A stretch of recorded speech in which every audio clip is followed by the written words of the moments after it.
All right, cool. All right, so what I do to log in, right? I just Google BCC and web work. That's what I type into Google, right? BCC and web work. Then I click enter, and I just click on the first link that comes up, right? So now when I'm here, this is the list right here, right? So what I recommend doing, if you're on a PC, Control F. If you're on Mac, I guess Command F, right? So what that does is it opens up like a search function right here. So I type in 2024, right? Let me show you what happens. When I type in 2024, it drops me down to where the classes that begin with 2024 are, right? Then I write fall, right? And then first letter of my last name, L, right? Boom. And it highlights three choices here, right? So you guys are Matt 23, right? The first one. And then you just log in from there, right? And then same thing, right? First name, last name, together, all lowercase. Try it out. You got in? You're welcome. Everybody else good? Worked? Try it now. Let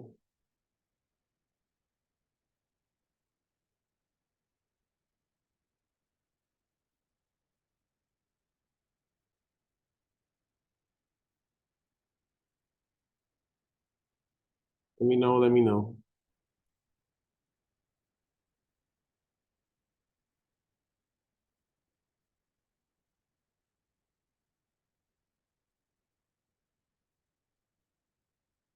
All good? Go ahead.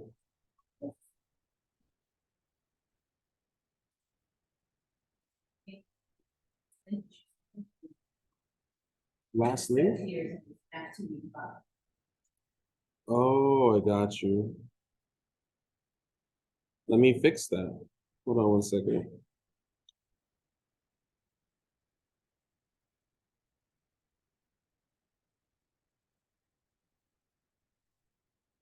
Just bear with me one second. Let's see if I can fix that.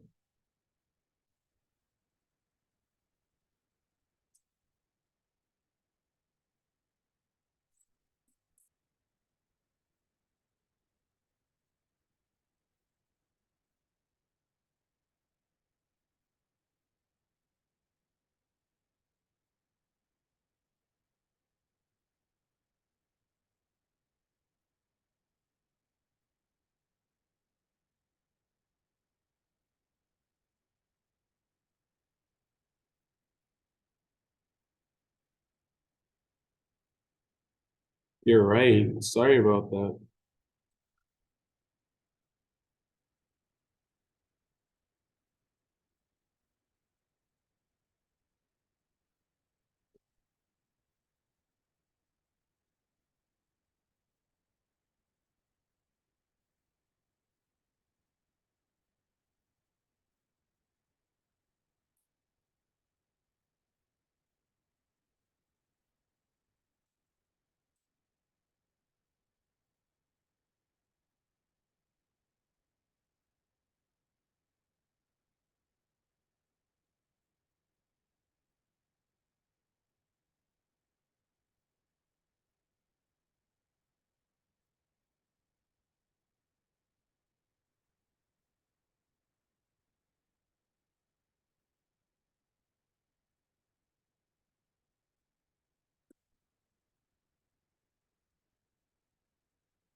All right.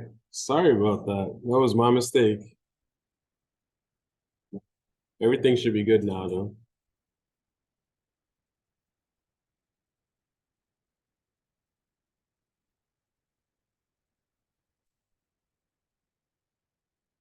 All right, we good to go.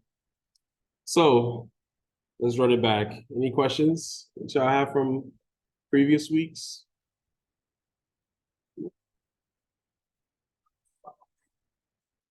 Okay.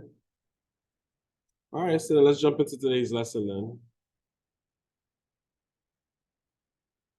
And I updated the announcement, so now the correct link is there. Okay. That was my fault. Sorry about that.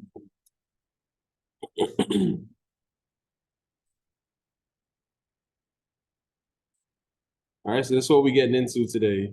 We're gonna be doing scatter diagrams and linear correlation. All right. Low-key, you guys probably know how to do this already.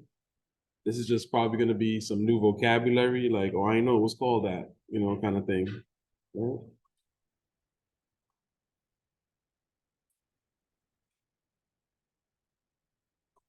Let's go. All right. So studies of correlation and regression of two variables usually begin with a graph of paired data values, X and Y. We call such a graph a scatter diagram, right? So we all know how to plot points on a graph, right? That's what I'm hinting at that we about to get into.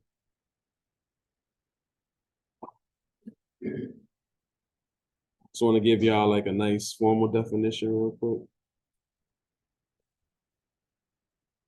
All right. A scatter diagram is sorry? All right, a scatter diagram is a graph in which data pairs X and Y are plotted as individual points on a grid with horizontal X and vertical axis is Y. We call X the explanatory variable and Y the response variable. All right. Giving y'all some vocabulary.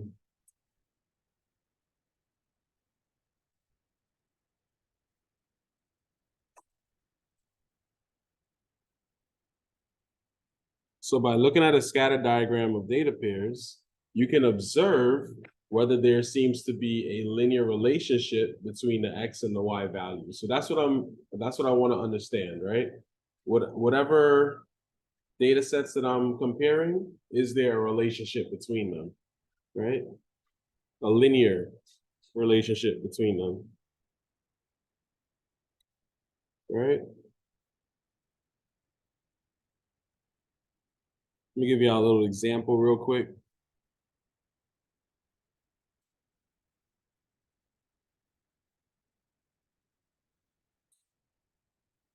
All right, so phosphorus is a chemical used in many households and industry cleaning compounds. Unfortunately, phosphorus tends to find its way into surface water, where it can kill fish, plants, and other wetland creatures.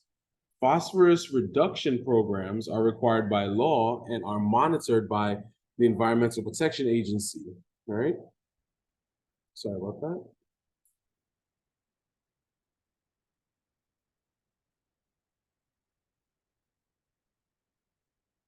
Oops.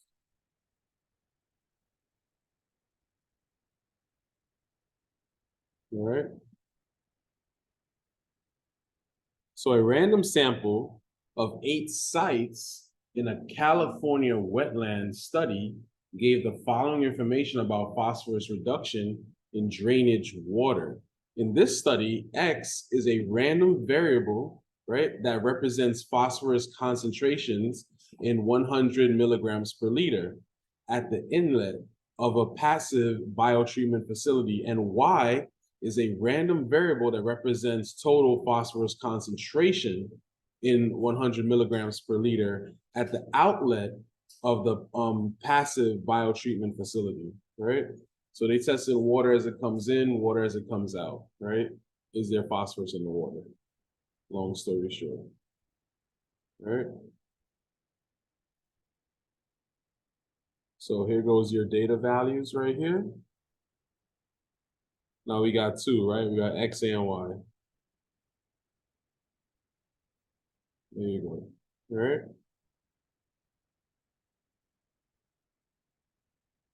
So what I want to do with this information is I want to make a scatter diagram, right? Basically, I have like a X and a Y plot, and I want to plot them as dots on the graph. Let's talk about it a little bit real quick.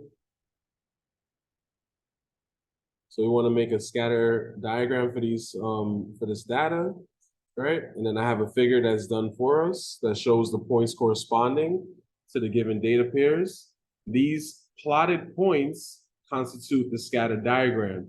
To make the diagram, first scan the data and decide on an appropriate scale for each axis, right?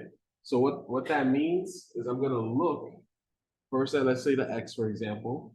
Look at the type of numbers I have here, 5.2, 7.3, 6.7, 5.9, 6.1, right? And I want to decide how I want to make my scale, right? I have to encompass all of the numbers, right? So the biggest number here is what, 8.3? So I need to get to 8.3, but how I begin, completely up to me, right? If I want to start at 0, no problem. If I want to start at 5, no problem, right? If I want to go from like say 5 to 6 to 7, I could do that. If I want to start at 0 and go 2, 4, 6, I could do that too, right? So that's what they mean by the scale. Decide what's an appropriate scale for both the X and the Y values, all right? And then the figure shows a scatter diagram along with the line segment showing the basic trend. So notice the jump scale on both axes. So let me show y'all what we came up with. And this is going to be a little bit pretty, right? Not expecting y'all to draw the same thing by hand, right? Because again, this is like a computer doing it, right? So as you can see right here, this is our graph, right? Our phosphorus reduction graph, right?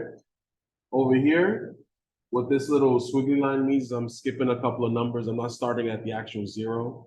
I'm just kind of just going straight to 5, so to speak. Then we're going up by ones, 5, 6, 7, 8, right? Basic, right? And then looking back at the Y values, I didn't have a chance to talk about that. But with the Y values, right, we got 3.3, 5.9, 4.8, 4.5, 4, 7, 0.1, 3.6, 6.1. So I know that my biggest number there is 7.1. So I definitely want to get to 7, right? But same thing as before, right? How I get there is up to me. Do I want to start at 0? Do I want to skip a few, start at the smallest number, which is 3? You know, like, do I want to go by 1s? Do I want to go by 2s, right? By 10s, by 5s? Completely up to me, right? In this case, right, we're going to start at the smallest, which is 3. We're just going to go by ones, right? 3, 4, 5, 6, 7, boom, right? After that, we're going to plot the points on the graph, right? So what that means, to show y'all real quick. So the first point that I have here, each one of these are a pair, right? Each one of these go together. The first point I have is 5.2 and 3.3, right? 5.2 and 3.3. So to plot that, what I do is on the x-axis, I come across to where I think 5.2 is, right here. And then I go up to where I think 3.3 is, right? So go up here, and this is where my dot is. And that's how I plot the point, right? And then you just do that for every single point, right? You just do that for every single point. And then what's gonna happen is you're gonna have a whole bunch of dots there, right? And then what you wanna do is you wanna look at the dots, right? You wanna look at the dots and you kind of wanna ask yourself, like, where are they going, right? So how I read this graph is I read it from left to right, the same way that I read a book, from left to right. And I wanna know, what's the dots doing, right? Like, are they like increasing from left to right? Or are they decreasing from left to right, right? Huh? If they're stable like that, then that means that there's no correlation. That could happen also, right? And we're gonna talk about that. But that's really what I want to know, the trend. Where's it going? Go ahead. 8 instead of 7. I could have. The computer did that. you know, but yeah. I mean, I guess it's 7.1, so it just gave like a little bit right there, you know. I mean, but I'm not expecting y'all to give me like beautiful graphs like this, you know. But try your best, you know. Another thing I want to highlight real quick. Notice how the graphs are labeled, right? This is the inlet X, the outlet Y, right? Make sure you guys put y'all labels in the graph. That's important, right? Labels are important. They'll be especially important in your next class. All right? I don't mean like the next class here. I mean like, you know, y'all majors. Y'all take y'all second statistics class. Yeah, that one. Yeah.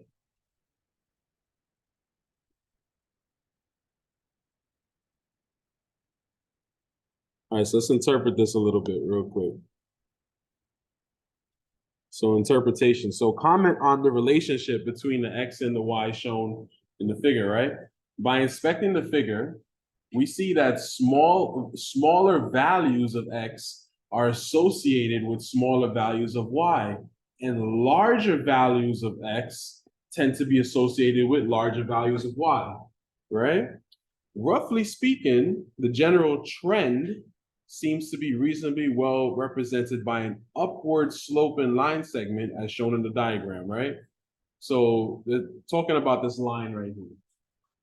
It looks like these points are increasing, right? That's what we're trying to get at. Whenever I ask you a question, I'm going to be asking you for an interpretation of it. Simplest interpretation you give me as X is increasing, Y is increasing. That's it. That's all I'm looking for, right? If it was negative, like say it was going down like this, right? As X is increasing, Y is decreasing. That's it. Simple, simple, simple. All right. Well, let's talk more.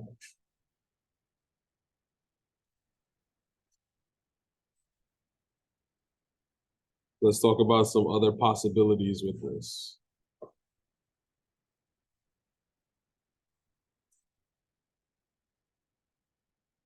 Right? So of course it is possible to draw many curves close to the points in figure 4.1, but a straight line is the simplest and most widely used in elementary studies of paired data. We can draw many lines in the figure, right? But in some sense, the best line should be the one that comes closest to each of the points of the scatter diagram. And let me also say, not touching those points. Ones to go through, but not on any of those points, right? To single out one line as the best fitting line, we must find a mathematical criterion, right, for this line and a formula representing the line, right? And then this will be done in the next section. Right? Fun stuff, fun stuff, fun stuff.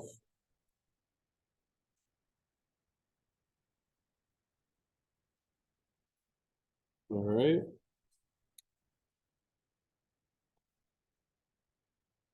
So another problem precedes that of finding the best fitting line.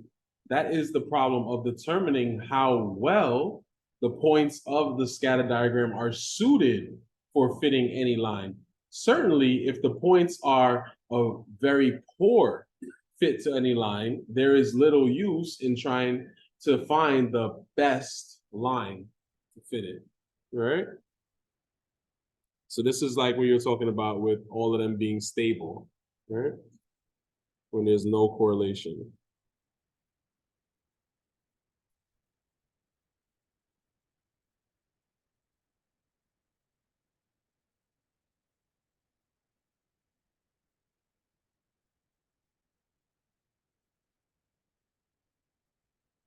So if points of a scatter diagram are located so that no line is realistically a good fit, we then say that that the points possesses no linear correlation, right? And then we're going to see some examples of that.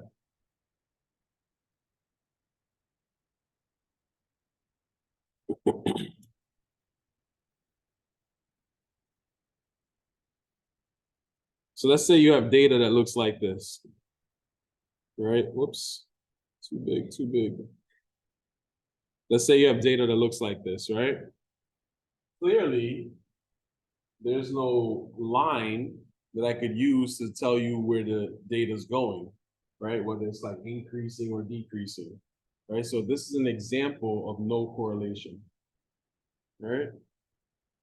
This is a very highly theoretical situation. I'll tell you this, in real life, there is always a correlation. Now, how strong of a correlation, right? That's what we could chat about, but there's always a correlation. But in textbooks, you can make theoretical examples like this. Right? Mm-hmm. Not just well, there is no line that can fit this, right? So you would say that there's no correlation there, right?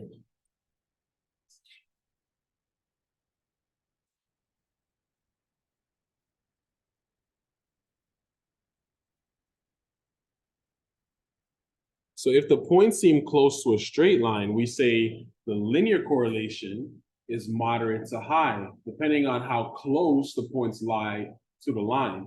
If all the points do in fact lie on the line itself, then we have perfect linear correlation, right? And in the next figure, we're going to see some diagrams with perfect linear correlation, right? And in statistical applications, perfect linear correlation almost never occurs. I'll be honest with you. In real life, it never happens. Never, ever, ever, ever, ever, ever, ever. Never, ever, ever, ever, ever, ever, ever. Right? Let's talk a little bit about that real quick.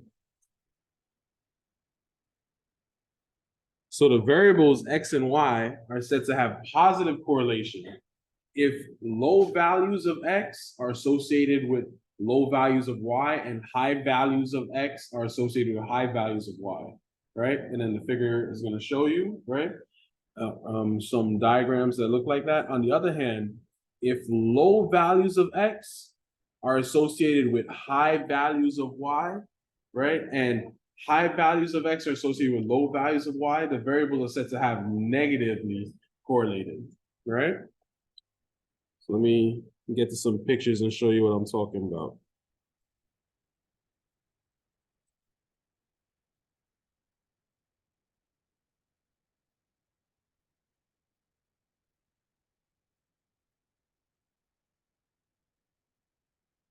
So these are some scatter diagrams with moderate and perfect linear correlation, right? So the moderate ones are the ones up top. Notice how the line goes through the dots, right? No dot is on the line itself, right? This might look like it's on the line, but it's not. It's close to the line, right? So that's moderate linear correlation, right? This is positive, right? Again, we read it from left to right, the same way we read a book. This is positive. From left to right, the same way to read a book. This is negative correlation, right? Over here, these are perfect correlations, right?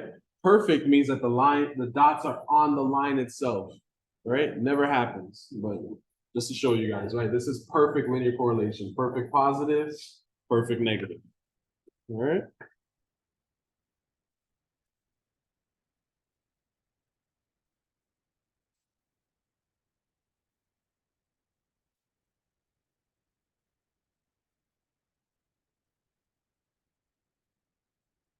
All right, so let's look for some understanding real quick. What does a scatter diagram tell us? Right? So a scatter diagram shows the relationship between two paired variables X and Y. For each pair XY of the data set, we plot the point on a grid with horizontal axis X and vertical axis Y. To the extent the data points on the graph fall closer to a straight line, we can say that the relationship between X and Y is more linear. To the extent that the data pairs are scattered over the graph, we can say that no linear relationship exists between the X and Y is apparent, right? Let y'all know when y'all get to y'all test in the final and all that, don't tell me that there's no linear correlation. There always is, all right? That is a choice. Don't ever choose that. All right.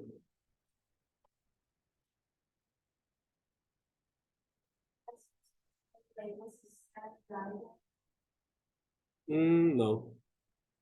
I'm doing that so that you can understand. Because I'm not just worried about this class, I'm worried about y'all next class. I want y'all to walk in there knowing what statistics is, you know? But the questions that you're gonna get from me are real simple. Yeah. Got you, got you. You will, don't worry. Simple questions, simple questions. All right. Sample correlation coefficient, R, right? Looking at a scatter diagram, we can see whether a line best describes the relationship between the values of data pairs is useful. In fact, whenever you are looking for a relationship between two variables, making a scatter diagram is a good first step.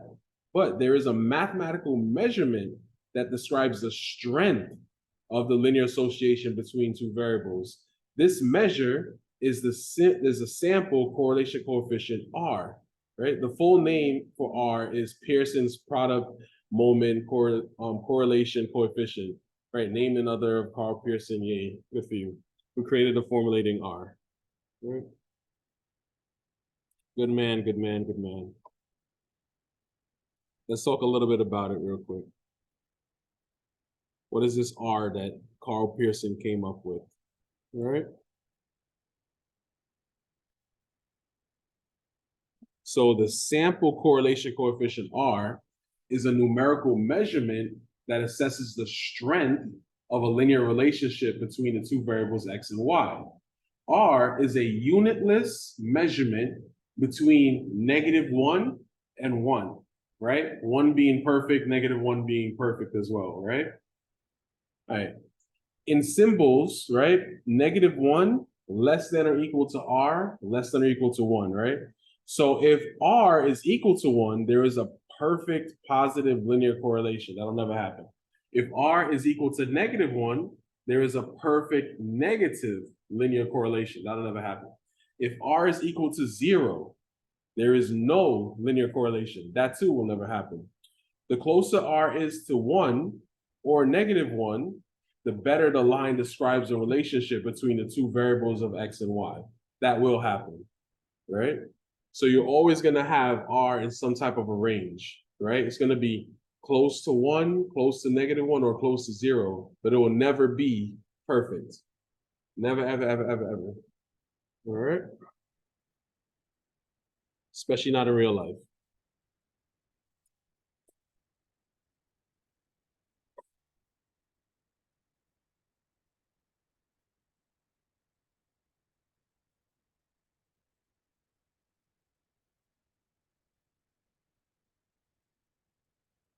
So positive values of R imply that an X increases, Y tends to increase. Negative values of R implies that as X increases, Y tends to decrease. The value of R is the same regardless of which variable is the explanatory variable and which is the response variable. In other words, right, the value of R is the same for the pairs XY and the corresponding pairs YX, right? So the value of R does not change when either variable is converted to different units, right? Long story short, right, this is kind of getting a little theoretical here, but when you're drawing a graph, right, you always put your X's on the bottom, your Y's on the top. What they're trying to say here is that if you were to like make a mistake and flip them by accident, right, so the Y's are on the horizontal and the X is on top, the R value, right, the correlation coefficient will always be the same. It won't change. So you can make the same conclusion, right, as X is increasing, Y is increasing, right? If you mess up, which one goes on the X-axis and the Y-axis? So the Y goes on the side, right? The Y is on the side and the X is on the horizontal. Yeah. So in real life, you can make a mistake and actually get the right answer. In math class, y'all remember from high school? Can't do that. All right, let's take a look at what I'm talking about real quick. So this is a pattern for linear correlation, right? So this is positive linear correlation. So you see how as the high X values, right? These are the increased X values are associated with the high Y values right here, right? And the low X values are associated with the low Y values here. Positive correlation, right? Positive correlation.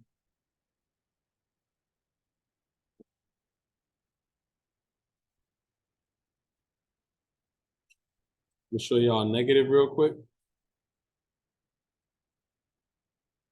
So negative linear correlation, right? So notice how low X values are associated with high Y values, right? And high X values are associated with low Y values. This is negative correlation, right? Negative linear correlation. This makes sense so far? Okay.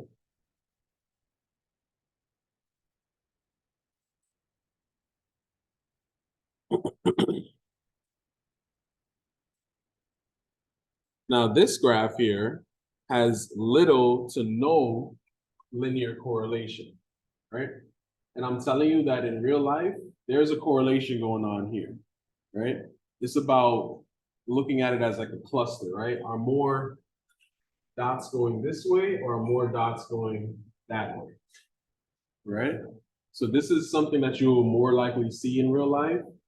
What you will do is you'll calculate the R value, and the R value, again, will never be zero, right? But it could be, let's say like 0.012, right? So it's positive, right? But it's not clearly at zero. Or it could be like negative 0.34, whatever, right? So it's negative, right? But it's not like close to being like -1, you know? It's closer to zero. So this is what we would call like a weak correlation, right? So it could be a weak negative or a weak positive, right? I'm not gonna ask y'all that. I'm just showing y'all.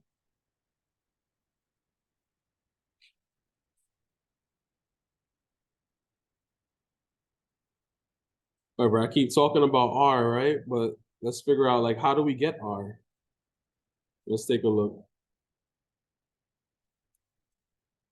Long story short, you're gonna do it in your calculator, but let me show you what the calculator is actually doing for you, all right? So we have a computation formula for R, right? The defining formula for R, which is like the theoretical thing, right?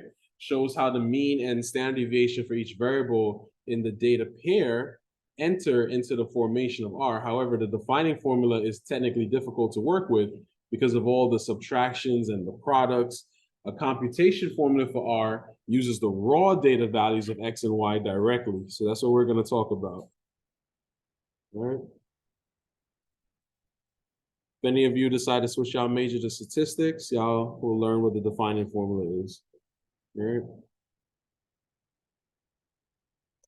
But for us, that's what we're going to talk about. How does the calculator do it, right? So procedure, how to compute the sample correlation coefficient R. What you got to do is obtain a random sample of n data pairs, X and Y's, right? The data pairs should have bivariate, never can say that word, bivariate normal distribution. This means that for a fixed value of X, the Y values should have a normal distribution, or at least a mound-shaped and symmetrical distribution. And for a fixed Y, the X value should have their own appropriate normal distribution as well. All right.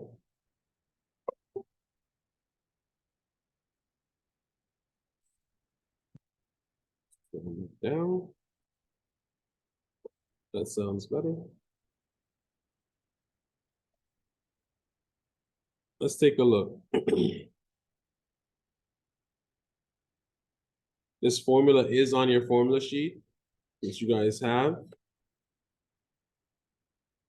if you look in the first column, go down to where chapter 4 is, you can actually see this formula. So using the data pairs, right, we compute the sum of x, so when you add up all the x's, the sum of y, when you add up all the y's. This is the sum of x squared, so that's when you square all the x's and then add them up together.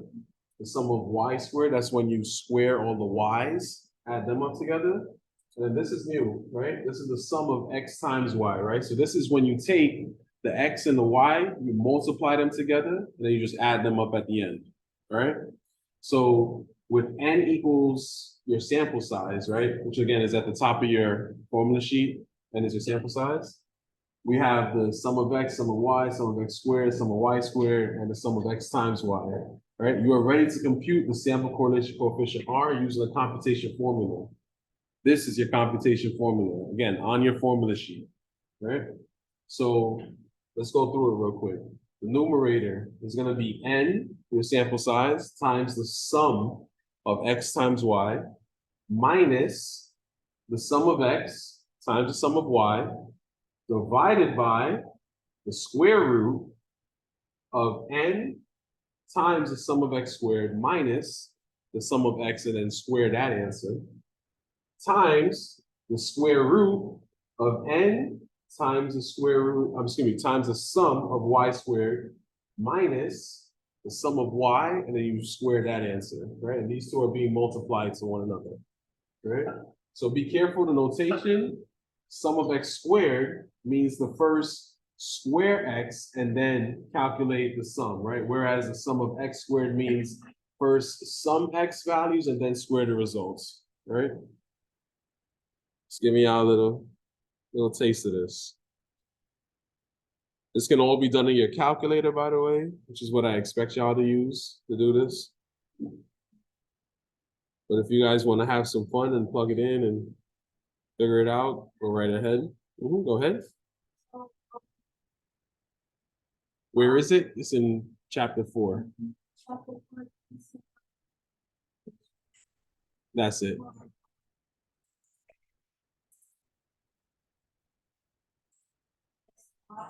Right. And times the sum of x and y. No. You multiply each one of the x's and the y's, and then you're gonna make a new column, like x times y.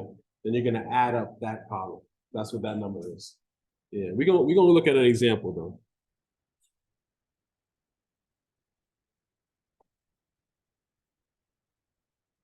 But real quick, let's talk about interpretation real quick.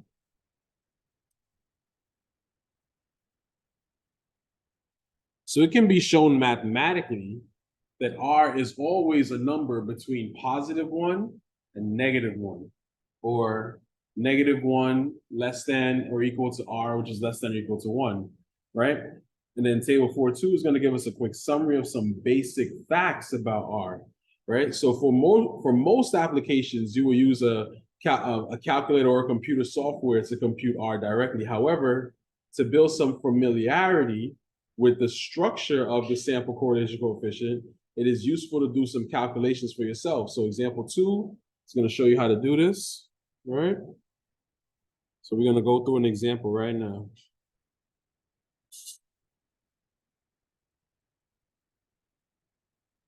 Y'all know I got to give y'all a little story real quick. So here go your story about computing R.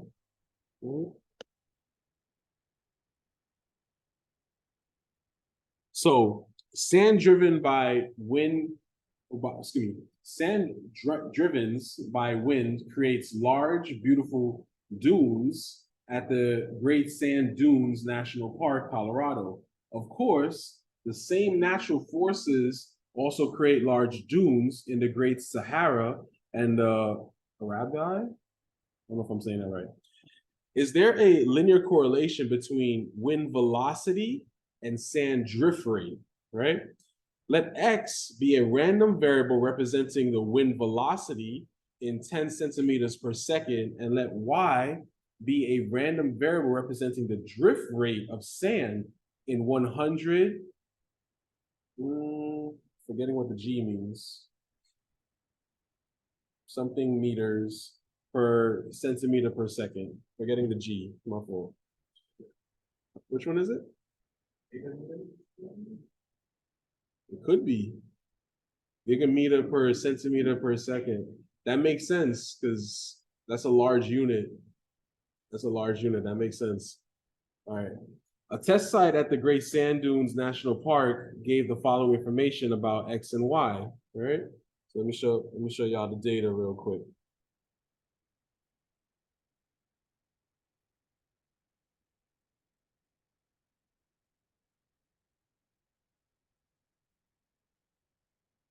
So here go our data real quick. Bam. So using this data, right? We're gonna make a scatter plot, and then we're gonna compute R. All right. But real quick, let me just show you. Just want to show you guys an example. Well, not example, like some facts about R real quick. And how a value of R translates into the graph, right? So take a look real quick. So here's some facts about it. In this situation right here, right? Let's say R is equal to 0, right? Straight up 0, so there's no correlation, none of that, right? So R is equal to 0, there's no linear correlation among the points of the scatter diagram. So your diagram is scattered, right? That's what R equals 0 theoretically would look like, right?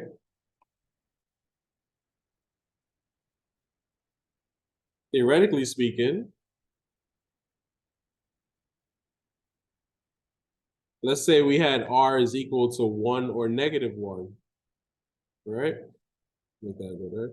1 or -1, right? So this is where you have that perfect linear relationship between the X and the Y values, right? So you have that perfect line where every dot appears on the line, right? This is negative R equals -1, and this is R equal to +1. Perfect correlation, right? All the dots are on the line itself.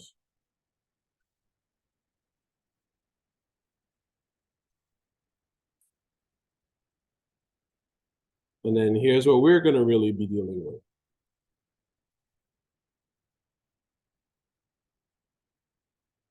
So in this situation, right, we have R, where R is between 0 and 1. So R is positive, and it's some value between 0 and 1, some decimal value.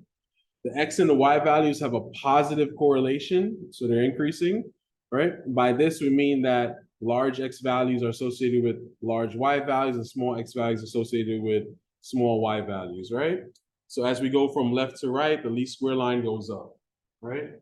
So from left to right, we see that the dots are increasing, so we have our line of best fit increasing through them. That's it. Let's talk about the reverse real quick.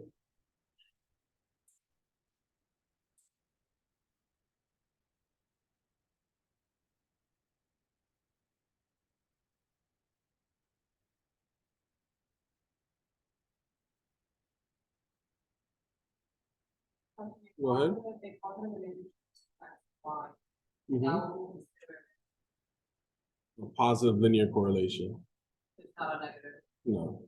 Negative is like when, which is this one, right? So basically you would have an R value, right? That's between -1 and 0, right? So basically R is negative, right? So the X values have a negative correlation. By this, we mean that large X values, right, are associated with small Y values, right? And small X values, yeah, are associated with large Y values. This is negative correlation. All right. So these are the two that we're going to be dealing with.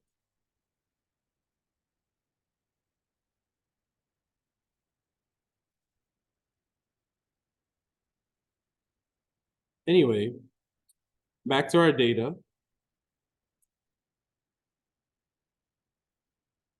Let me give it to you guys one more time.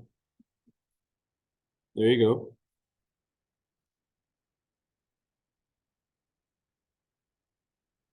This is our data for our X. This is our data for our Y. Right? All given to us. First thing I want to do, I want to make a scatter diagram, right? Again, remember what I'm saying? First thing we got to do is scan the data. Looking at this, I'm looking at the X, by the way. I have 70, 115, 105, 82, 93, 125, 88. So I think the biggest number here is 125. So I just have to figure out how do I want to get to 125, right? And where do I want to start? Do I want to start at 0? I could even start at 70, right? And I could just figure out how I want to get there. Do I want to go by 10s? I want to go by 5s? I want to go by 1s, right?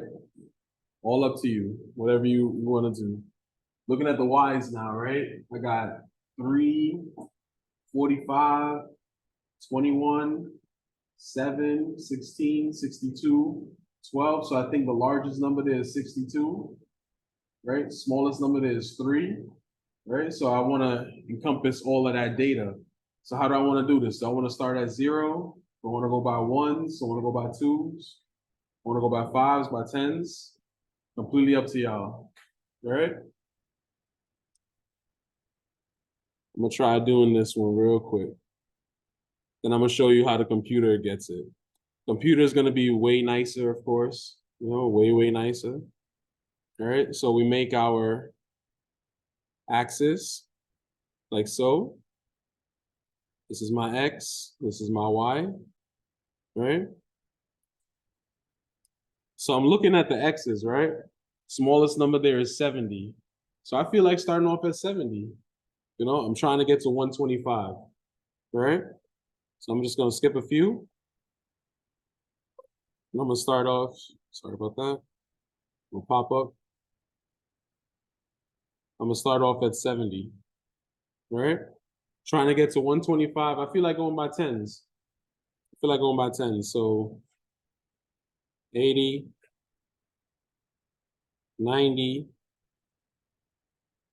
100, 110, 120. I'm gonna stop at 130. All right? And that's my X-axis. Now I'm looking at my Y-axis. My smallest number is 3. So I know I gotta start at 0 for that, right? Can't avoid that. But I want to get to 62. 62 kind of far away. I feel like I want to go by 10s with that also. Right? So it's gonna call that 0, right? First number, I'm gonna call that 10, 20, 30, 40, 50, 60, and I ran out of space, so y'all get the idea. 60, right? After that, each one of these are a pair, right? So I want to plot these on my graph. Let me see. What's a good color? Red. All right, I'm gonna do this crimson right here. That looks good. Let me go with the hot pink. How about that? Damn, I really hate this word, yo.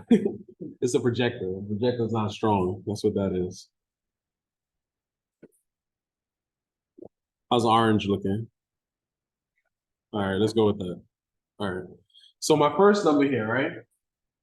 70 and 3. So I'm gonna go across the X-axis to 70, go up to where 3 is, right? So I feel like that's somewhere like right here. It ain't perfect. It's too high. Keep in mind, I'm not a computer, so I'm just guessing here. Let's say like right there. Yeah. Let's say like right here somewhere. Something like that, right? Then my next number is 115. I'm all the way over here somewhere, right? Up to 45. So 115, right? Somewhere right here, going up to 45. I feel like that's like right here somewhere. Doesn't have to be exact. I'm human, right? So we're just trying to make the way it looks. Next one, 105 and 201, right? So I'm gonna go across the 105. I feel like that's somewhere around here. And then I'm gonna go up to 21, right? So I feel like that's like,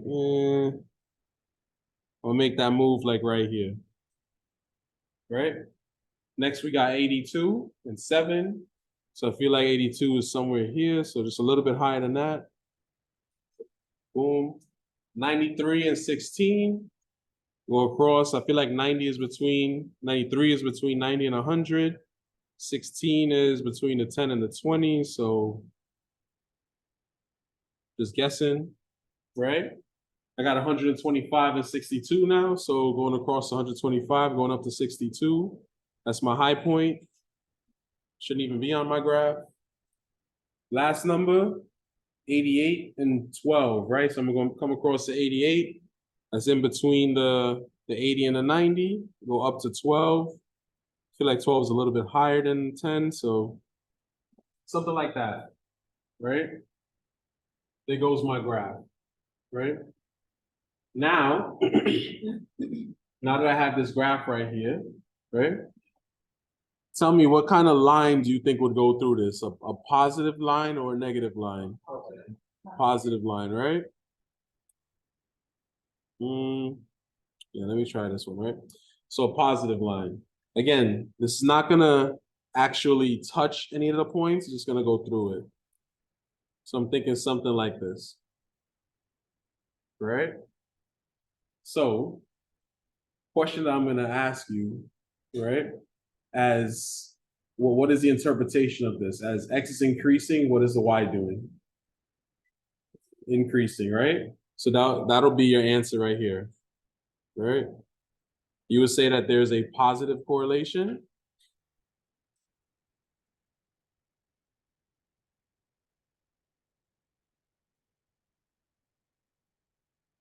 And as X is increasing, Y is increasing.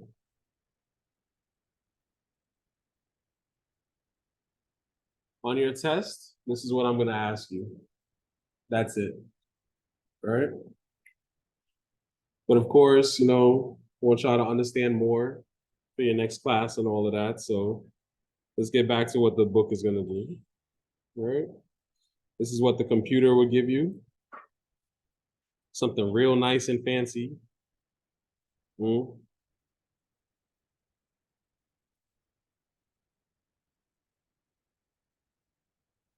Right, real nice and fancy.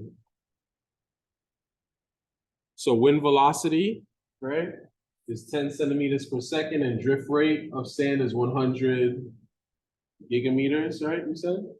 Per centimeter per second, right? This is our graph, right? Similar to what we did, right? But this is like the actual precise thing, the A for computers, right?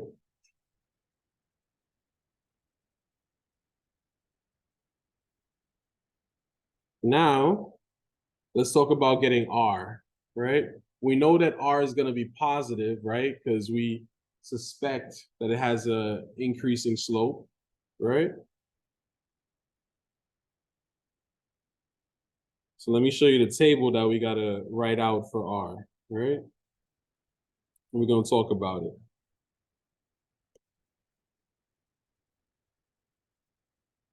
So right here in the first column, right, you have all your X values written out together, right? And over here in the Y, you have all your Y values written out, right?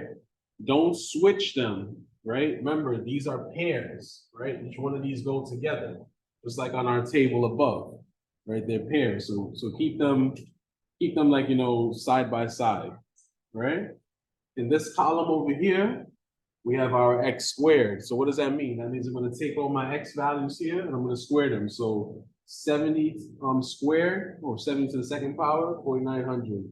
115 to the second power, right? 13,225, etc. Right? I'm just squaring all my X's. The next column over here, I have y squared, right? So what am I doing to get y squared? I'm just squaring my y values, right? 3 squared, 3 to the second power is 9. 45 squared to the second power, 2025. Whoops, can't read now, right? Etc., etc., etc., etc., right? And my last column, this is the special column that I was telling you about, right? To get these numbers, what I did was I took the x's and the y's and I multiplied them together. So 70 times 3, right? 210. That's how we get in that, right?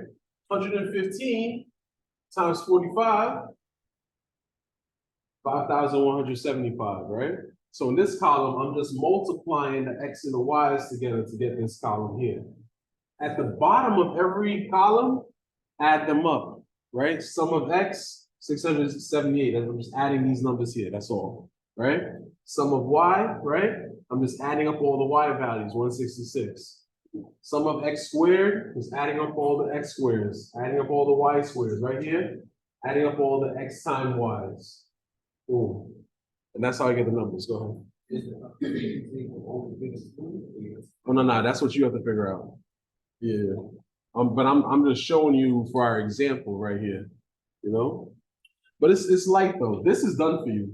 X and Y. That's already given to you. All you gotta do is just add them up. You know, that's not so bad.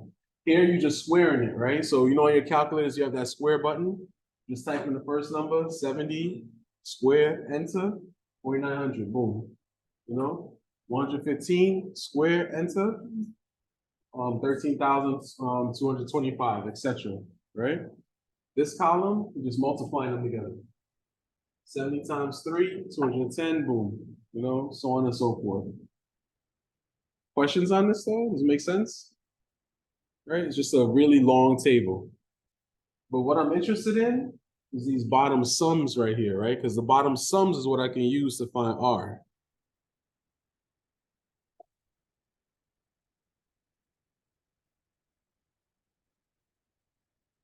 And this is what your calculator is doing for you. This is it right here. So we want to compute R using a computation formula, right? So here's a solution. So to find R, we need to compute the sum of x, the sum of x squared, the sum of y, the sum of y squared, and the sum of x times y, right? And it is convenient to organize the data in a table of 5 columns, right? And then sum the entries of each column. Of course, many calculators give the sums directly, such as yours, right? Using the computation formula for R, the sum of the table, and n is equal to 7, right? Because we have 7 numbers up here, right? You just plug in all those numbers right here. So n, that's your 7, sum of x times y, that's the 18,458. Bring down that minus sign. Sum of x was 678, sum of y was 166. Divided by, right? Square root. Then we have the n, which is our 7, times the sum of x squared, which is 67,892, minus, right, the sum of x, which was 678 squared, times the square root of the n, right, which is 7, times the sum of y squared, which is 6,768, minus the sum of y, which is 166 squared. Again, you can type this straight in your calculator directly. You don't got to do this by hand, right? So you click enter. Your calculator is going to give you this one right here. It's going to give you straight up 0.949, and then you're good to go. All right. But that's R for you. Notice how in this R, it's positive. And we said our correlation was positive, right? And it's 0.949. So you know that that's really close to 1. So that you could say that that's a strong linear correlation. Go ahead.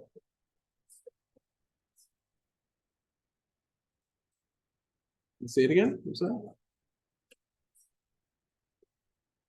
Well, yeah, you could multiply these and then subtract it, and then you would find the bottoms. Yeah, that's how you would do it by hand. You're doing it. Yeah. Get rid of that square root stuff, all of that. Another thing too is that sometimes when you're doing this, especially like right here, like right here, right? You can introduce error into your answer if you round off. So that's another thing too. If you're doing this by hand, right?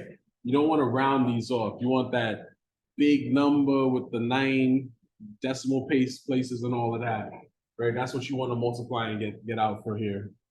So I can tell you, because they rounded off to 2 decimal places here, I can only really trust the first 2 decimal places in this answer. The rest of it is, maybe it's right, maybe it's wrong, you know? So that's what you call round off error. That can sometimes happen. The whole formula, this one right here? Yeah. Gotcha. So this is n times the sum of x times y minus the sum of x times the sum of y divided by the square root of n times the sum of x squared, right? Minus the sum of x squared times the square root, right? Of n times the sum of y squared minus the sum of y squared. Right? Go ahead. The sample size. Yeah. At the top of your formula sheet, you have the definition of n right there, right? N is the sample size. Right.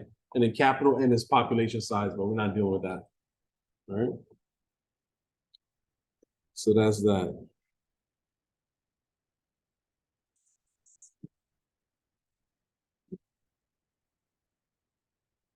Let's talk about the interpretation real quick. You know, we did talk about that before. So what does the value of R tell you? So since R is very close to 1, we have an indication of a strong positive linear correlation between the wind velocity and the drift rate of sand. In other words, we expect that higher wind velocities, wind speeds, tend to mean greater drift rates. Because R is so close to 1, the association between the variables appear to be linear. All right.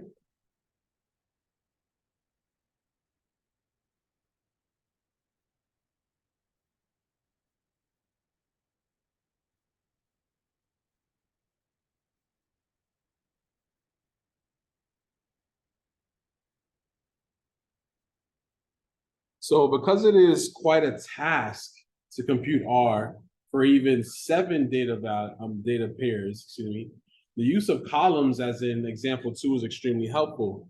Your value for R should always be between -1 and +1, inclusive, right? Use a scatter diagram to get a rough idea of the value of R. If your computed value of R is outside the allowable range, or it disagrees quite a bit with the scatter diagram, recheck your calculations. Be sure you distinguish between expressions such as the sum of x squared and the sum of x, which is then squared, right? Negligible rounding errors may occur depending on how you and your calculator rounds, right? So that's what I was telling you before. Round off error can sometimes affect your answer with doing this. I'm not that particular, but your homework might be. It might be.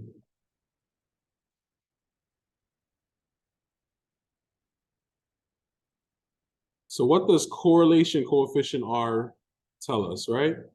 So the correlation coefficient R is a sample statistic from a data set of ordered pairs X and Y. It is a measurement indicating the strength of a linear relationship between X and Y. R is a unitless measurement ranging from -1 to 1. And R value close to 1 indicates that a positive linear relationship exists between X and Y. This means that as X is increasing, Y is increasing in a linear fashion. And R value close to -1 indicates that a negative linear relationship exists between X and Y. This means that as X is increasing, Y decreases in a linear fashion. And R value close to 0 indicates that the relationship, if any, between the X and Y is not linear. All right? So this is what R tells us. All right?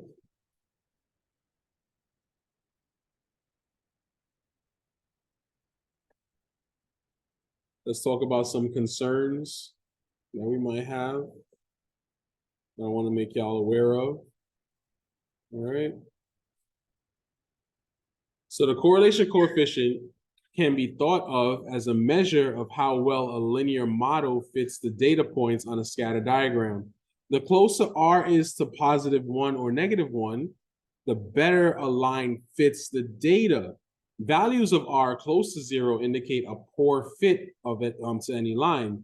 Usually a scatter diagram does not contain all possible data points that could be gathered. Most scatter diagrams represent only a random sample of data pairs taken from a very large population of all possible pairs. Because R is computed on the basis of a random sample of XY pairs, we expect the values of R to vary from one sample to the next, much as the sample mean X bar varies from sample to sample. This brings up the question of the significance of R. Or put another way, what are the chances that our random sample of data pairs indicates a high correlation when in fact the population's X and Y values are not so strongly correlated? Right now, let's just say that the significance of R is a separate issue that will be treated, right, in another section, right, where we look at the population correlation coefficient, which is rho, right? That's something that you guys will see in your next class, rho. All right. But very, very interesting phenomenon.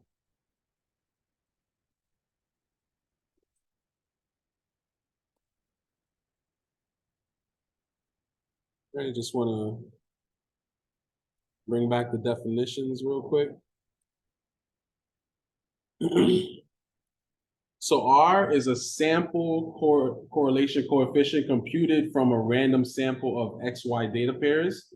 Rho, the population correlation coefficient computed from all population data pairs, X and Y, right?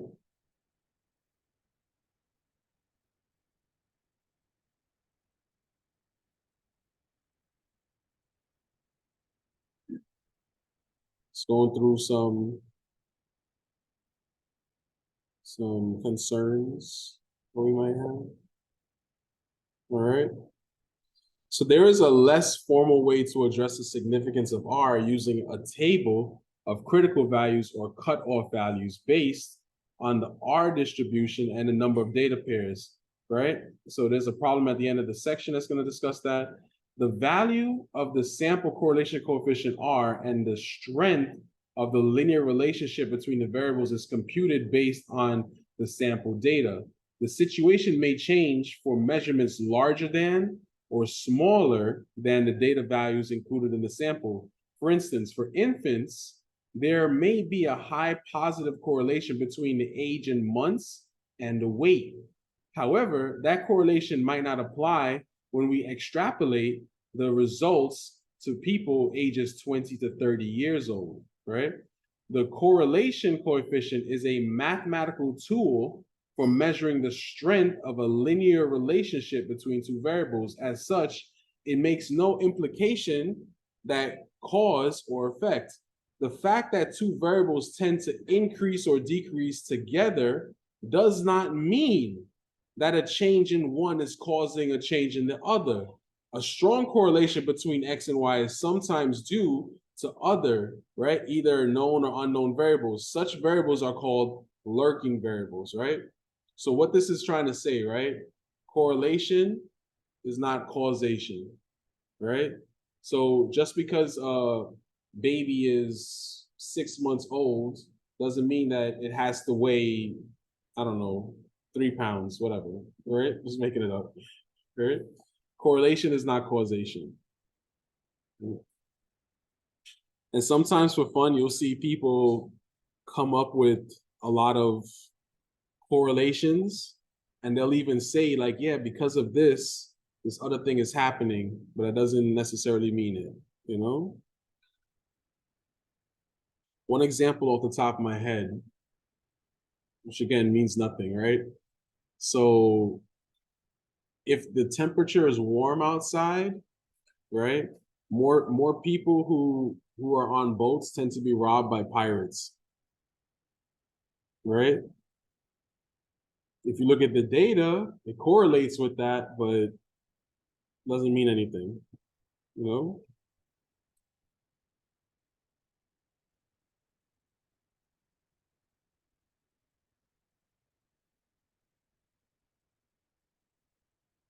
Yeah, I watch too much border stuff. Yeah. Discovery Channel, like, gotta change the channel from Discovery Channel. So in ordered pairs, x, y, x is called the explanatory variable, and y is called the response variable. When r indicates a linear correlation between x and y, changes in values of y tend to respond to changes in values of x according to a linear model. A lurking variable is a variable that is neither an explanatory nor a response variable, yet a lurking variable may be responsible for changes in both the x and the y. Right?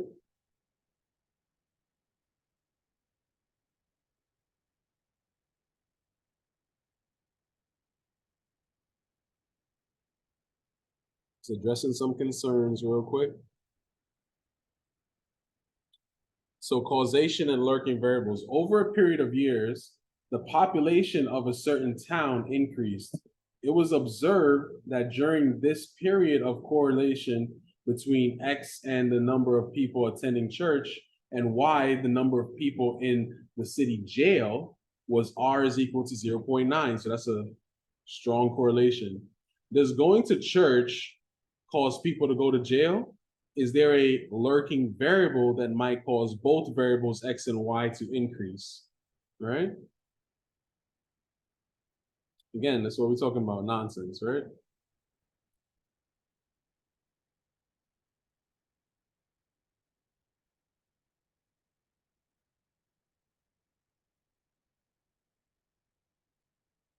So we hope church attendance does not cause people to go to jail. During this period, there was an increase in population. Therefore, it is not too surprising that both numbers of people attending the church and the number of people in jail increase. The high correlation between X and Y is likely due to the lurking variable of population increasing, right? So you have this town, more people came in, so the size of people going to church increased and the size of people in the jail increased, right? Doesn't mean that going to church is going to cause you to go to jail, all right? It's that nonsense right here.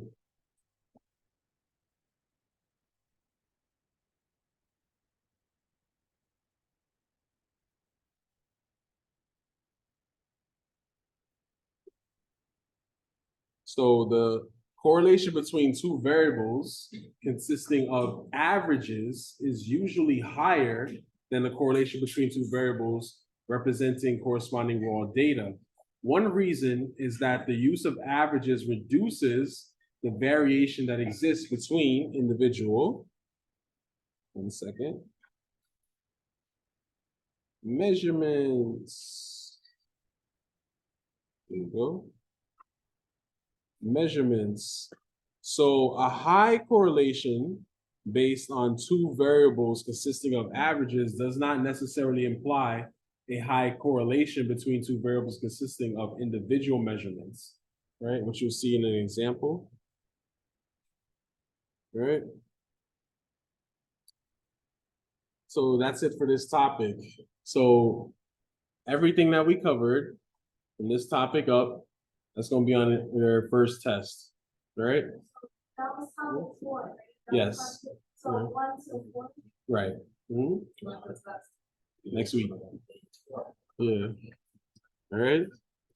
So next week will be our first test, and it'll be everything from chapter 4 up. Right. Standard deviation. Yes. Standard deviation, mean, mode, all of that good stuff. Right. scatter diagrams, right? That we just did. But just do the homework and you'll be good. Watch the replays of the videos, you're good. Mhm. That's fine. Yeah, that's fine. Yeah. Oh, let me see what you mean. Uh-huh. Oh, just put it in between. Like so if it's like 5.6, right? So that's between 5 and 6. But you don't have to be accurate. That's fine. Yeah, that's fine. No. Whole numbers. Yeah. Computers do it perfectly. We don't have to do it perfectly. Yeah. And then the dot, right? We mark Mhm. it, so this is like, so I'll following the numbers that are here. Mhm. The X's. So Right. if it's a 0.4, then I'll do the 0.4 Zero, right. So 0.4, we're on the Y or the X, I'm on sorry. the X. On the X, so then that's the horizontal axis, right? So that's gonna be between 0 and 1, 0.4. We're basically marking the X and the Y. Right. So it will be two So dots. you do X first, then Y. So like go across, then up. Oh, okay. Yeah, that's like that. Yeah. All right. So let's jump into our next topic. This next topic will not be on your exam. All right. Oh no, we got more to do. We got more to do. All right. Now we kind of stepping away from statistics, right? We're going into probability. My favorite. This is what leads to gambling. Right? So what is probability? What is probability? Let's talk about it. The odds. Yes, exactly, right? So we're about to talk about that DraftKings, all right? That Bet 365, that Mega Million, that Powerball. Quick question, you said that this didn't be on the. No, it is not. It's all open ended. Yeah. There's no competition. Why? Right. That's not correct. Right on the final. Right. Yeah. Like there is a correlation and it's either positive or it's negative, right? I'm not even gonna ask you about the strength of the correlation. I just want to know what is it, positive or negative. And that's it. Yeah. All right.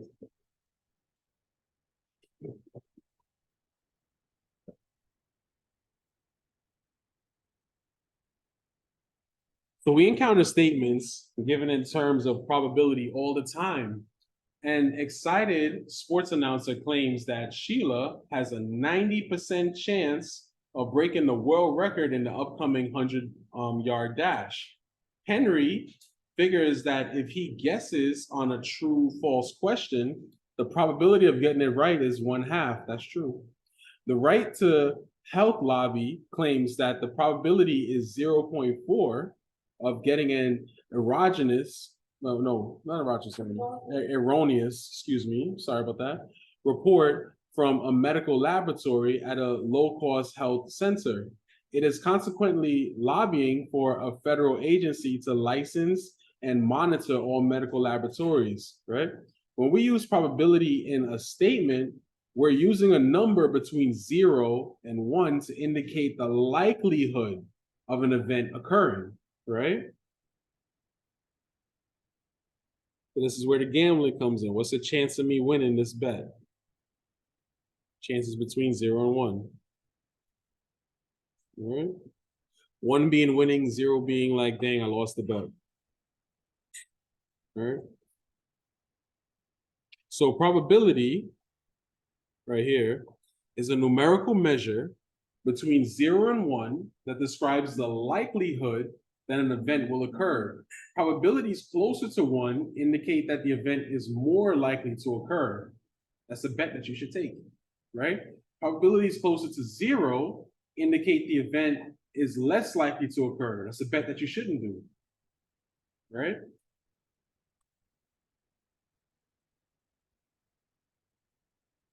For example, betting that the Jets will make it to the finals this year. About that. I don't know about that. Right? How long is the test? Hour. Like how many questions? I don't know. I'm still thinking about that. I'm thinking about like maybe 10, 20, you know, something crazy. Huh? I mean, I could send y'all a message before, yeah. We gotta practice. I could put something together and then post it. Yeah, I could post it. Yeah, you can use your calculator and your formula sheet. Yeah.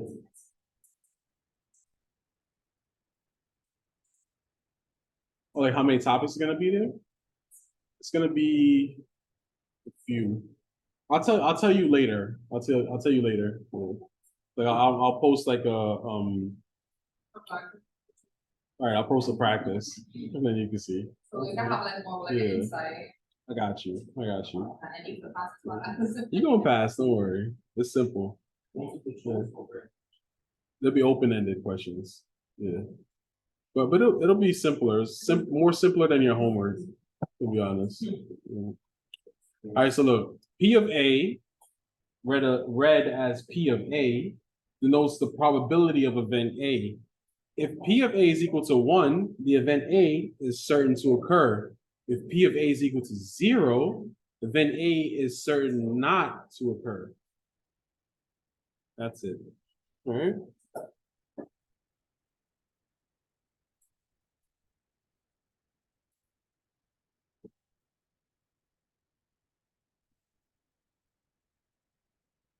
This topic is real easy. So it is important to know what probability statements mean and how to determine probabilities of events, because probability is the language of inferential statistics, right? Remember, we want to know what is the population parameter, so we gotta infer as to what it might be.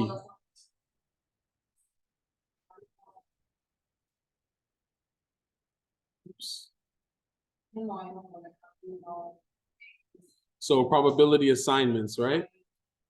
A probability assignment based on intuition incorporates past experience, judgment, or opinion to estimate the likelihood of an event, right?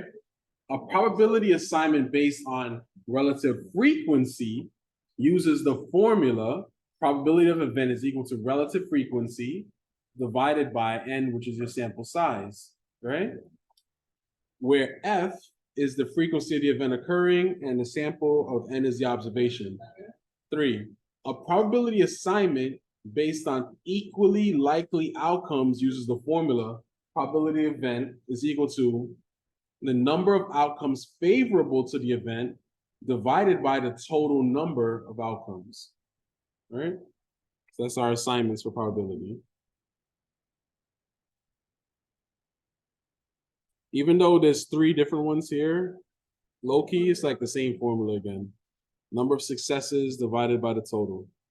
That's it. But let's look at an example real quick.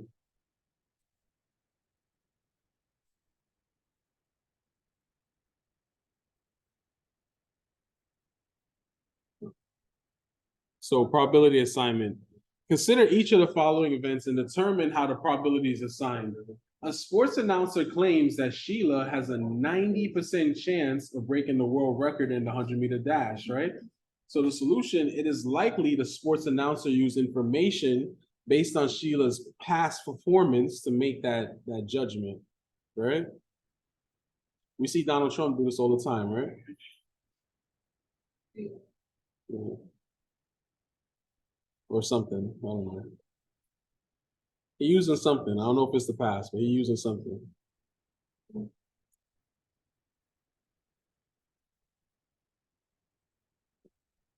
Henry figures that if he guesses on a true-false question, the probability of getting it right is 50%, 0.5, right?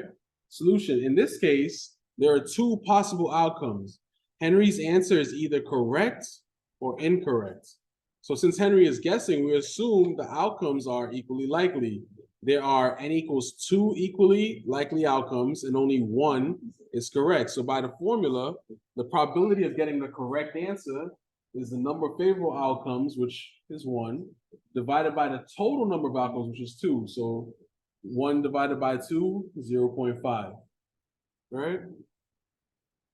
So on a true-false test, guess, you got a 50% chance of getting it right. All right? That's the gamble. That's the gamble.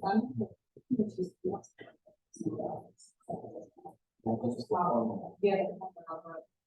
I don't calculate numbers, is it based on the subject or do you want to? All right, so the Right to Health lobby claims that the probability of getting an erroneous medical laboratory report is 0.4, right? Based on a random sample of 200 laboratory reports, of which 80 were erroneous. Formula 1 for relative frequency gives a probability with sample size n is equal to 200 and number of errors f is equal to 80. So the probability of an error is equal to the relative frequency, which is the number of errors, total number of errors, 80, divided by the number of everything, right? So 80 divided by 20, 0.4, right? And that's how they get that.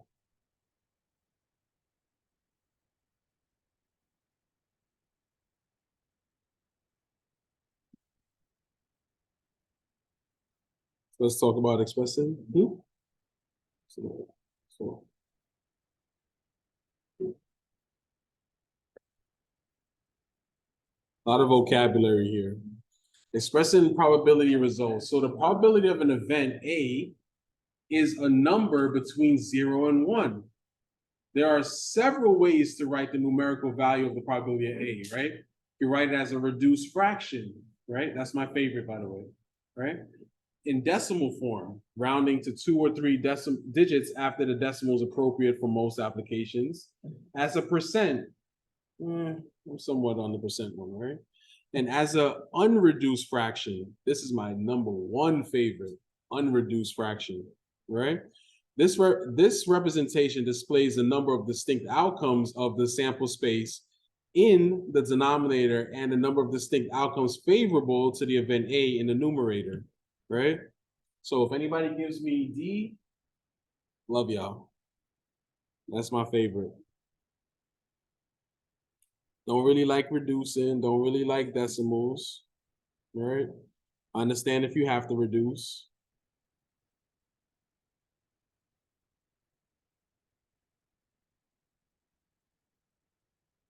So we've seen 3 ways to assign probabilities, right? We have intuition, relative frequency, and when outcomes are equally likely, a formula. Which do we use? Most of the time, it depends on the information that is at hand or that can be feasibly obtained, right? So our choice of methods also depends on the particular problem, right? So remember, probabilities are numbers between 0 and 1. So don't assign probabilities outside of this range, right? So don't give me a number that's bigger than 1, 2, 3, 4, 19, right? Don't give me a number that's smaller than 0, -5, -6, right? All your answers should be between 0 and 1, all right?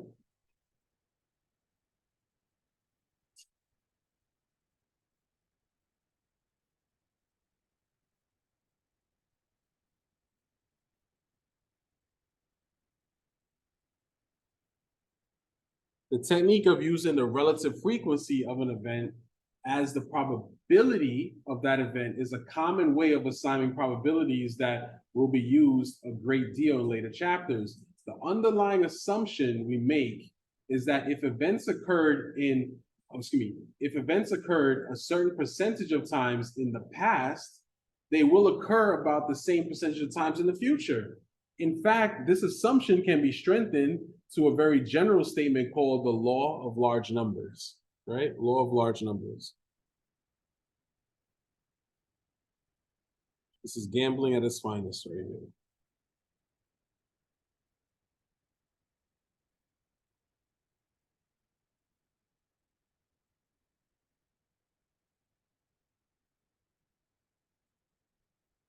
Law of large numbers. So in the long run, as the sample size increases and increases, the relative frequencies of outcomes get closer and closer to the theoretical or actual probability value, right?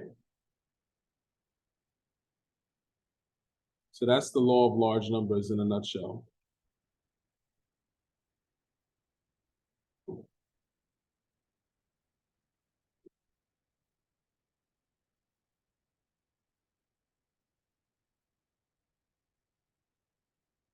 So the law of large numbers is the reason businesses such as health insurance, automobile insurance, and gambling casinos can exist and make a profit. No matter how we compute probabilities, it is useful to know what outcomes are possible in a given setting. For instance, if you're going to decide the probability that Hardscrabble, I don't know who that is, will win the Kentucky Derby, you need to know which other horses will be running. To determine the possible outcomes for a given setting, we need to define a statistical experiment. So that's what we're going to talk about here.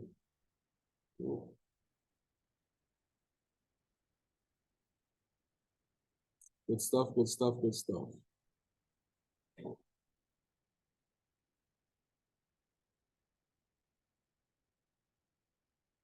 So a statistical experiment or statistical observation can be thought of as any random activity that results in a definite outcome. An event is a collection of one or more outcomes of a statistical experiment or observation. A simple event is one particular outcome of a statistical experiment. The set of all simple events constitutes the sample space of an experiment. Right? Good stuff over here. Let's look at an example real quick.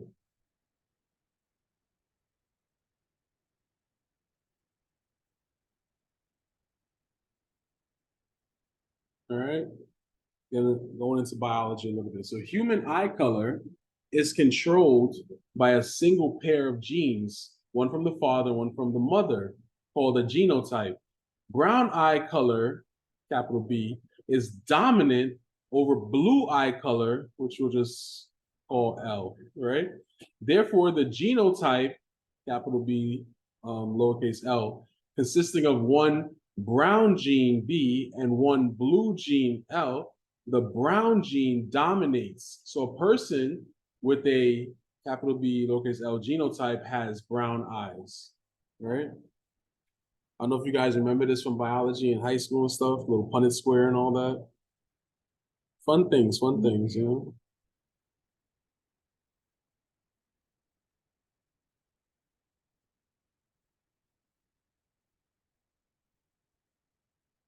All right, so if both parents have brown eyes and have genotype capital B, lowercase l, what is the probability that their child will have blue eyes?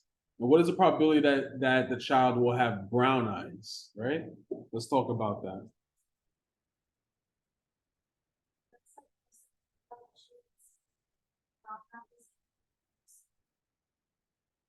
Eyes, right. Mm-hmm. Black eyes. Well, black is the most dominant. Yeah. Hold on. Yeah, black is that's the dominant eye color right there. But this is the chart that I'm talking about. We do this in biology all the time.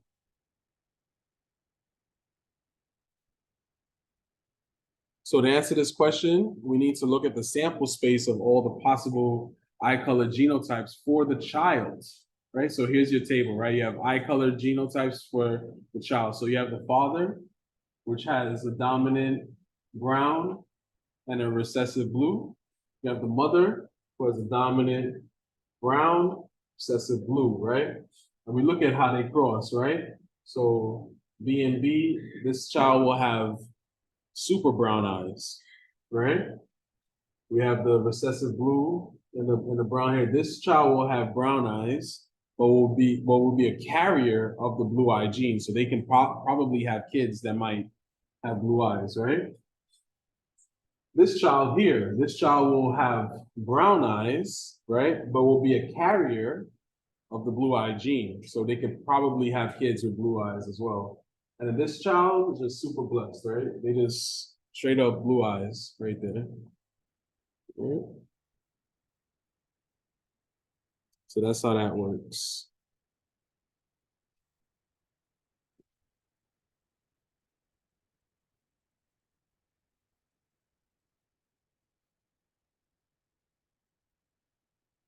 So according to genetics theory, the four possible genotypes for the child are equally likely. Therefore, we can use formula 2 to compute the probabilities. Blue eyes can occur only with the lowercase l genotype. So there is only one outcome favorable to blue eyes. So by the formula, the probability of getting a blue eye or blue eyes is the number of favorable outcomes, which is 1, divided by the total number of outcomes, which is 4, right? For brown eyes to occur, right, we have 3 remaining genotypes, right? We have the super brown eyes and then the brown eye carriers, right? Oh no, the blue eye carriers, excuse me, let me say it like that. So by formula 2, the probability of getting brown eyes is the number of favorable outcomes, which is 3, divided by the total number of outcomes, which is 4. That's it. Right? So basically, all the probability is a fraction. The number of favorable outcomes divided by the total number of everything. Even your homework is like that. You see 2 numbers, you divide them. Small one divided by the big one. This one, BY. Oh, by formula. Yeah, that's a carrier of the blue gene, but that's not what they themselves have, though.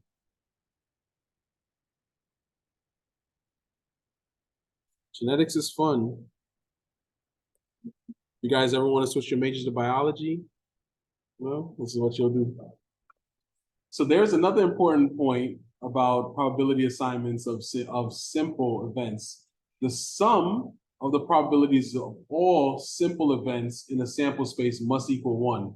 So when I have multiple probabilities in a single situation like this, if I add these together, I must get 1, right?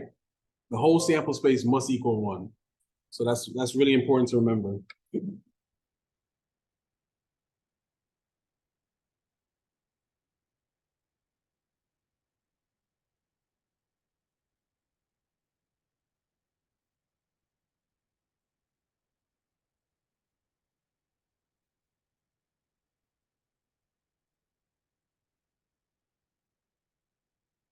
So we can use this fact to determine the probability that an event will not occur. For instance, if you think the probability is 0.65 that you will win a tennis match, you assume that the probability is 0.35 that your opponent will win, right? The complement of an event A is the event that A does not occur, right? And then we use this notation A complement. There's a little c right here, A complement, to designate the complement of an event A, right? And then this figure will show you event A and the complement. So in the literature, the symbols A prime, that's what that little, I guess is that apostrophe is, right? And A bar, A with the top, right, are also used to designate the complement of event A. So in your future classes, right, you guys might see situations like this. Just know what they mean is they mean complement, right? In this book, you're not going to see that. You're going to have the A with a little c, but in future classes that you might have, like at the 4-year school, just know that you might see it like this, right? Notice that the 2 distinct events, A and A complement, make up the entire sample space. Therefore, the sum of their probabilities is 1, right? So when you take a complement, and you take what you are looking for, you add them together, they must add up to 1, right?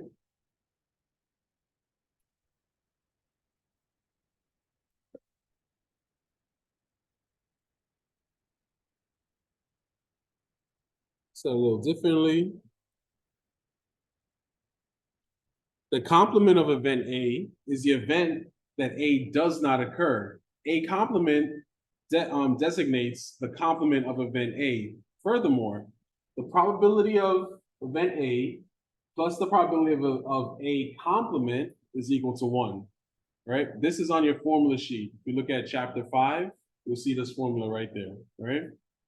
The probability that event A does not occur is equal to the probability of A complement is equal to 1 minus the probability of A, right? Again, on your formula sheet, don't got to memorize it. Look at chapter 5 at the top of the page, and you'll see this formula right there.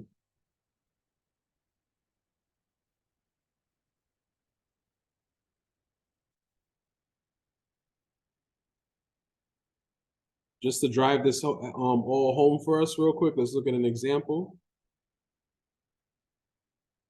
So the complement of an event, right?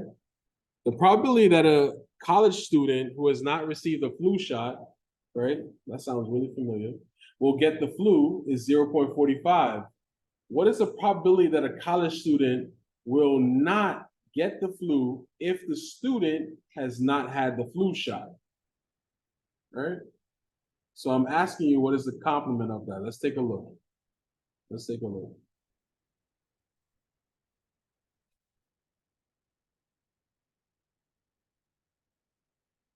So in this case, right, the probability that you will get the flu is 0.45. That's what it told us in the story, right? The probability that you will not get the flu, right, is the complement of it, which will be 1 minus the probability that you will get the flu, which is 1 minus 0.45 or 0.55, right? So that's the complement of an event, right? That's like me saying that there's a 90% chance that it's going to be sunny today. What's the chance that it's not going to be sunny, that's going to rain? That'd be 10%, right? So that's what we mean by complements over here.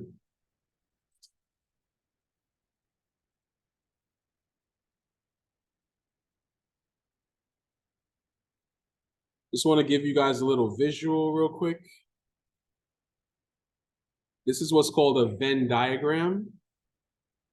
I don't know if you guys have seen this kind of thing before, a Venn diagram. So you can't even see the colors here. It's supposed to be blue and it's supposed to be pink out here. But long story short, right? You have an event A that occurs, right? The complement of it not occurring is the outside, right? It's around here. Say it again. Big because A complement is big. It could be like there's no numbers here. It's just a visual picture, right? So what I'm saying is, if I was to take the complement and add the event A to it, it would equal the whole sample space, and the whole sample space has to equal 1. Right? That's what I just want to show you guys in this Venn diagram here.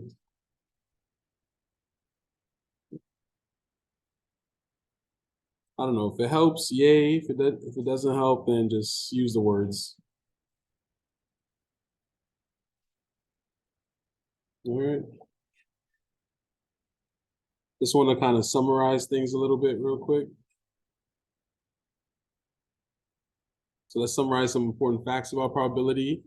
A statistical experiment or statistical observation is any random activity that results in a definite outcome. A simple event consists of one and only one outcome of the experiment. The sample space is the set of all simple events. An event A is any subset of the sample space. The probability of an event A is denoted by the probability of A. The probability of an event is a number between 0 and 1. The closer to 1, right, the probability is the more the likely that the event will occur. The closer to 0 the probability is, the less likely that the event will occur. 4, the sum of the probabilities of all simple events is a sample space, in a sample space is 1. Probabilities can be assigned by using intuition, relative frequencies, or the formula for equally likely outcomes. Additional ways to assign probabilities will be introduced in later chapters. The complement of an event A is denoted by A complement, A with a little c, so that A complement is the event that A does not occur. Also, the probability of event A plus the probability of A complement is equal to 1, right? Just a little summary of what we just spoke about.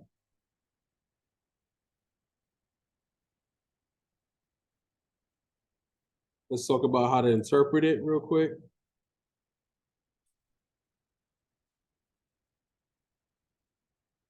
We're almost done. Wrapping up right here.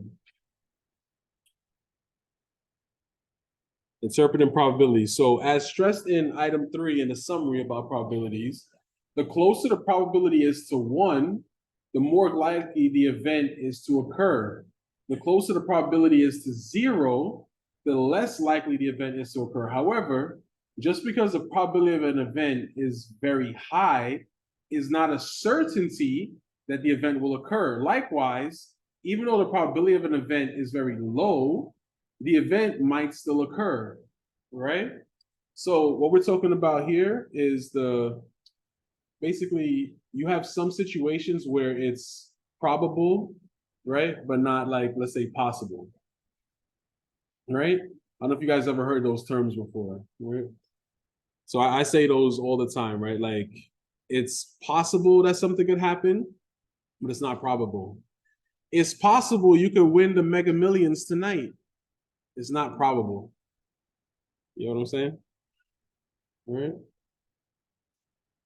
But there's better bets to make in life.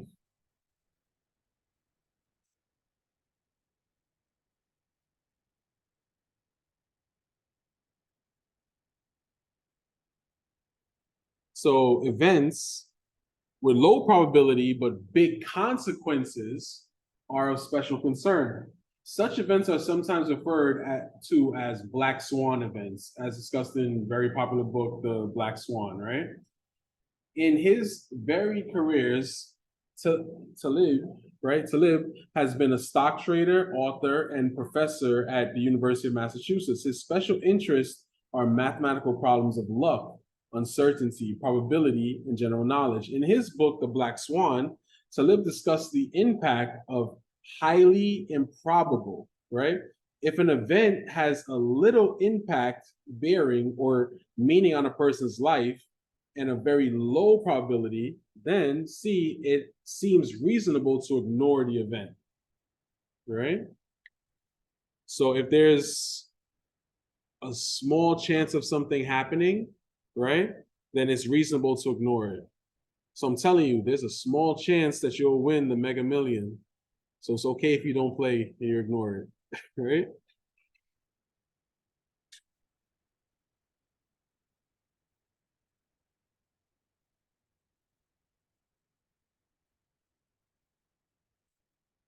However,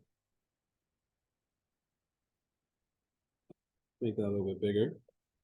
However, some of the really big mistakes in a person's life can result from misjudging either the size of an event's impact or the likelihood the event will occur. An event of great importance cannot be ignored, even if it has a low probability of occurrence. So what should a person do? What should you do? How do we make a decision in life? Right? Let's talk about it.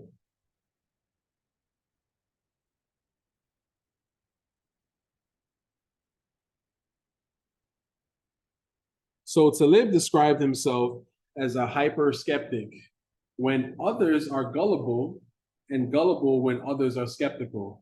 In particular, he recommends being skeptical, about mentally confirming an event when the errors of confirmation are costly. Lots and lots of data should not be thought of as confirming an event when a simple instance can disconfirm an importance and costly event. Taleb recommends that one be skeptical in the face of wild randomness and big consequences, and gullible when the randomness and consequences are mild. One way to estimate the randomness of a situation is to estimate its probability. Estimating the consequences of the event in your own life must be a personal decision, right? So you can use probability in life to help you make decisions. In a nutshell, all right? The Black Swan, nice book. Check it out. They did make a movie of it. That's true. That is so true. So what does the probability of an event tell us? The probability of an event A tells us the likelihood that event A will occur. If the probability is 1, the event A is certain to occur. If the probability is 0, the event A will not occur. Probabilities closer to 1 indicate the event A is more likely to occur, but it might not. Probabilities closer to 0 indicate probabilities closer to 0 indicate event A is likely to occur, but it might not. Or no, it might. What am I talking about?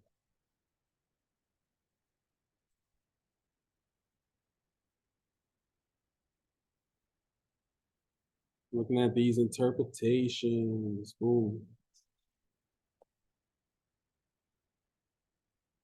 So the probability of event A applies only in the context of conditions surrounding the sample space containing event A. For example, consider the event A that a freshman student graduates with a bachelor's degree in 4 years or less. Do events in the sample space apply to entering freshmen in all colleges and universities in the United States, or just a particular college? Are majors specified? Are minimal SAT and ACT scores specified? All these conditions of events in the sample space can affect the probability of the event. It would be inappropriate to apply the probability of event A to students outside those described in the sample space itself.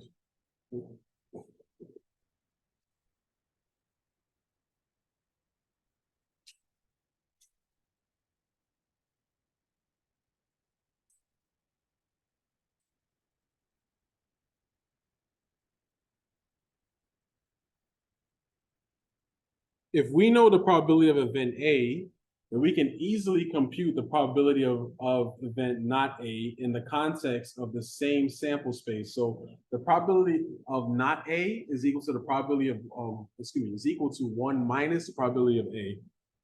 Again, on your formula sheet, don't gotta memorize that. All right.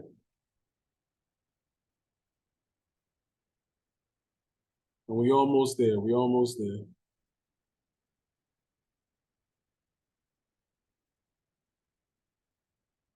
So probability related to statistics. All right. We conclude this section with a few comments on the nature of statistics versus probability. Although statistics and probability are closely related fields of mathematics, they are nevertheless separate fields. It can be said that probability is the medium through which statistical work is done. In fact, if it were not for probability theory, inferential statistics would not be possible. Put very briefly, probability is the field of study that makes statements about what will occur when samples are drawn from a known population. Statistics is the field of study that describes how samples are to be obtained and how inferences are to be made about unknown populations. A simple but effective illustration of the differences between these two subjects can be made by considering how we treat the following examples. Let's take a look real quick.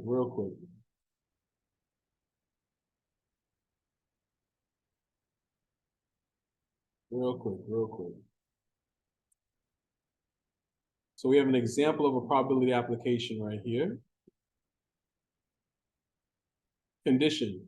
We know the exact makeup of the entire population. Example, given 3 green marbles, 5 red marbles, and 4 white marbles in a bag, draw 6 marbles at random from the bag. What is the probability that none of the marbles is red? Right? So that's one example. That's an example of a probability application. Let's look at a statistics example real quick.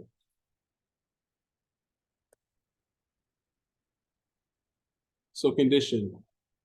We have only samples from an otherwise unknown population, right? Example, we want to draw a random sample of 6 marbles from the unknown population of all marbles in the bag and observe the colors based on the sample results, make a conjuncture about the colors and the numbers of marbles in the entire population of all marbles in the bag, right?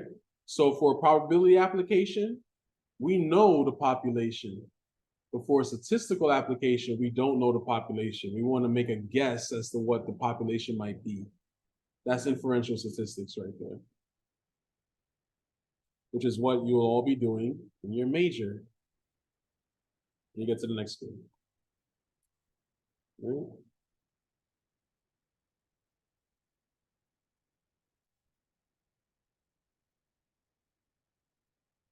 So in another sense, probability and statistics are like flip sides of the same coin. On the probability side, you know the overall description of the population. The central problem is to compute the likelihood that a specific outcome will happen. On the statistics side, you know only the results of a sample drawn from the population. The central problem is to describe the sample, descriptive statistics, and to draw conclusions about the population based on sample results, which is inferential statistics. All right. And don't get it twisted. People pay big money for inferential statistics as well in real life. Inferential statistics in real life. What a tongue twister. What a tongue twister. So in statistical work, the inferences we draw about an unknown population are not claimed to be absolutely correct. Since the population remains unknown in a theoretical sense, we must accept a best guess for our conclusions and act using the most probable answer rather than the absolute certainty. Probability is the topic of this chapter. However, we will not study probability just for its own sake. Probability is a wonderful field of mathematics, but we will study mainly the ideas from probability that are needed for a proper understanding of statistics. Yay. So that being said, that's it for today. Do your homework. All right. I apologize for the homework. I feel like it's not enough questions, but y'all can finish it right now if y'all want. Tutoring should be open in like another 30 minutes, right? If you guys want to go to tutoring. Is there any questions anybody else has for today? Okay.